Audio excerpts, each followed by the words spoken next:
Search Bootcamp. I'm here with the founder of Mediabistro, Laurel Touby.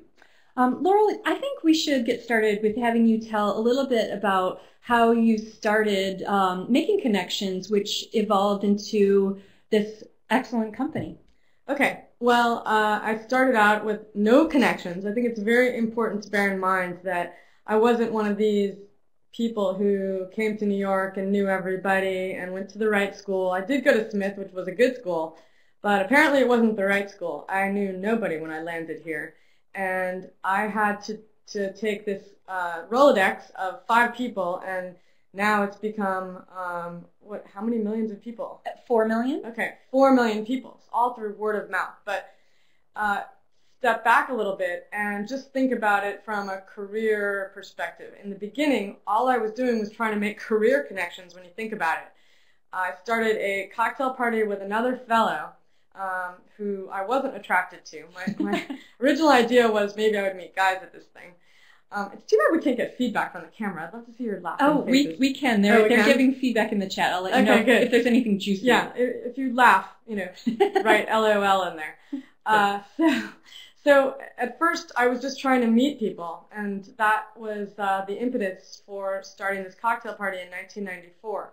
And at the first party there were only 5 people, and it was very important to me to make it a success, because this was my entree into the world of media. And I felt very strongly early on that if this was a success, I was going to be able to be the center of a vast network of media people. This was my wild dream, right? So I think it's important for you to visualize where you want to be. It's very important. It's something that I've always done from the very beginning, is to visualize success and to visualize confidence, because I was far from confident. I had to basically steel myself every time I walked into a room of people. I would go to cocktail parties put on by other people, by other media people, and I was always the one in the corner with my drink, looking around, thinking, these people all know each other. What am I doing here? Nobody's going to talk to me. And so when I had my own party, I could go in there and introduce myself to people confidently because they had to talk to me. So one of the things I would say as a takeaway for you is we're going to get to that later about how to be confident at a party. So let me just continue with my story a little bit. So the first few parties were just like that, very few people, and I was trying to work the room and get people to like me. and actually, if I could cut in specifically, sure. So Laurel was a journalist who wanted to connect with editors and other. Right. You were a freelancer. Yeah, I was a freelancer, so I was really on the bottom of the pecking order when it came to writers and editors, and I was inviting all editors to the party because those were the people I wanted to meet, and those were the people who were showing up, and I had to impress it upon them not to leave quickly. So I would basically find out and figure out what is valuable to them at this party. Well, meeting me isn't valuable, but meeting other editors is. So when you're at an event, when you're working with somebody that you want to impress or you want to get a job from, always think about what is the win-win for them, what is the benefit to them. And so I would just work the room and force them to meet. I would take people by the hand, even though they told me they knew everybody. They didn't know everybody. People I introduced had been working together in the same office building at Dow Jones and had never met. They had read each other's bylines or knew each other by reputation and by name, and I introduced them. So it might be helpful to you guys to throw a party sometime. And so, I mean, that's really an applicable thing. So, and actually, I tried this example once. I hosted a breakfast for other people who work in online learning in New York, and it was really fun, really valuable for me to meet other peers in the industry. And like Laurel said, they were really interested in meeting each other. So, I mean, I feel like that's something that anybody could do in any industry. Anybody can do this in any industry. Any of you guys can do this. Just start with a few people like I did and say, we're meeting to talk about the issues of the day on this subject. When we did our cocktail parties, the other fellow and I, Russ Baker, we came up with this highfalutin idea that it was a salon and that we were going to talk about issues of the day and things that affected media people. And, people came out with that intention. We didn't say, we're a pathetic couple of freelancers who need work. That is Which was the case. Which was totally the case. Not to mention, I'm lonely and pathetic, and I need work because I hadn't, I was looking for a boyfriend. So those are things you want to avoid. You want to go with the strength and the high-mindedness and appeal to people's interest in learning, interest in expansion, interest in meeting other people like themselves. So you can host a breakfast, a coffee klatch, whatever. I mean, it's easier now than ever before. When I was starting, there was no LinkedIn. There was no Facebook. There was no email. I was starting by calling people on the phone. I would call editors-in-chief of major magazines and say, "Hi, I'm Laurel Touby. I'm a contributing editor to Glamour magazine, and I'm inviting you to a cocktail party. It's very exclusive. It's only going to be a few media people such as yourselves." And of course, they'd ask me, "Who are you? What are you doing? What, is this a PR person? Who are you?" Because it was so unheard of that, another journalist would call them up out of the blue and invite them.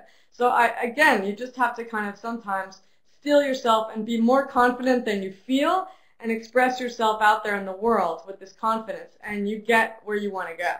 And Laurel, when you did this, what was your budget for these breakfasts? Oh, budget, zero. I always tell people it's cash bar. I make the introductions, come on out, have a drink, and buy it yourself. And people were willing to do it. Mm-hmm. I spent no money except on phone calls. And when the parties got going, in the very beginning, it was 5 or 10 people. It quickly grew week after week because I made people feel warm and welcome. I introduced people around. I touched them. I made them feel comfortable. Because of that, people started bringing people, and within a very short time, I had 50 people, 70, 100. Soon the list was bigger than I could accommodate in the restaurant we were doing it at. We had to move to a bar. So it just grew and grew, and as I said, very quickly through word of mouth, I had thousands of people, and then I started using email, and it just grew out of control then. So, Laurel, let's talk specifically about your style at an event like that. How do you get the conversation started? Like, how do you break the ice and get people talking? Wait, we have a whole list of questions. We have to go in order. All right. Forget the ad-libbing. We're going to go in order. We'll ask about the party stuff later. Okay. Okay, so next on my list is something sort of funny. So a lot of people would describe what Laurel has just explained as networking, and a lot of people hate networking. Laurel, how do you feel about the word networking? Ban it! I banned the word networking from my life, from the parties, from the business when it started. From the office. We're not allowed to use that particular No, nobody's allowed to use the word networking. The reason being that in the early days, I would have this party, and sometimes a freelancer would slip in under the wire, and freelancers are cool, don't get me wrong, but what I don't like is the power imbalance that happens when a freelancer feels, or a job seeker for that matter. A lot of job seekers would just find out about the parties and show up, and the worst thing they could possibly do was to network, okay? Because some people actually brought resumes to the party. It was a horrible thing. It ruined the tone of the party, and it ruined their chances. You're not going to get a job at a party. Let's face it. It's not the place. And networking shouldn't happen at a party. What you're really doing at a party is making connections. You're forming relationships. That's what should happen at a party. That's what should happen at a breakfast, at a cocktail hour, at a coffee hour. If you're inviting someone out, always, always, always get networking out of your head and get connecting in your head. The reason being that the word networking is always used in tandem with the other word need, right? When have you ever heard the word networking alone? You always hear it with need. I need to network. I am desperate. I just lost my job. I need to network. It's never networking, for strong and powerful people. Strong and powerful people don't network. You have to come across as a strong, powerful, confident person with a lot to bring to the table. So you don't network. You connect. Right? So let's get into how a shy person does that. You said that you were a shy person. Like, what are the practical things that you do? Like, how do you provide value to somebody who does have power when you're feeling kind of vulnerable? Okay, so this is a good question, and a lot of people are shy. I am shy, believe it or not. I know it doesn't seem that way because I've overcome appearing shy, but everything is an act when you think about it. When you go out into the world, you have to put on your armor, really. I mean, you're at war. You're a warrior, right? So if you think of yourself as a warrior and not just as, oh, meek, pathetic me who doesn't have a job, doesn't have a boyfriend, and can't get one, who's, hitting on 30 years old and has no prospects. I mean, at least that's how I felt at the time, and now I would, so you have to go out in the world with a different type of attitude. Really just steel yourself. And when you show up at a party or at an event, make sure you feel good about yourself. Do something nice for yourself that day. Wear something you feel confident about. And when you get to the event, think confident, right? What I always do is I wear a touch point, a talking point, right? So it's like a coffee table book on my body somewhere. So today I'm wearing these really cool boots, right? They're knee high. They're all the way like up to here. They're pretty funky. And I'm wearing some like rockin' jewelry. So, I mean, it doesn't have to be an expensive thing, but you should always wear something that attracts the eye, that makes people feel like, oh, she's cool and open and interesting to talk to. Now, if it's a really businessy event and you can't be that casual, you can wear an interesting pin or a colorful scarf or, just something that sets you apart that people remember, oh, that's the woman who wore that colorful scarf, right? So I call it wearing aggressively friendly outfits because it's a way to start a conversation. Another thing is you just pretend that you're somebody else. I mean, I always pretended that I was my grandmother. My grandmother was this extremely confident-seeming woman. She was in her 90s when she died, and she was confident to the moment she died. And she always reached across the room and talked to people. She always made people feel good. She smiled. Smiling is really critical. I mean, I know it sounds bizarre, but it sets a tone in someone's mind. It makes people feel comfortable and relaxed around them. It doesn't mean you have to smile like a crazy religious freak, but you should walk into a room smiling, seriously.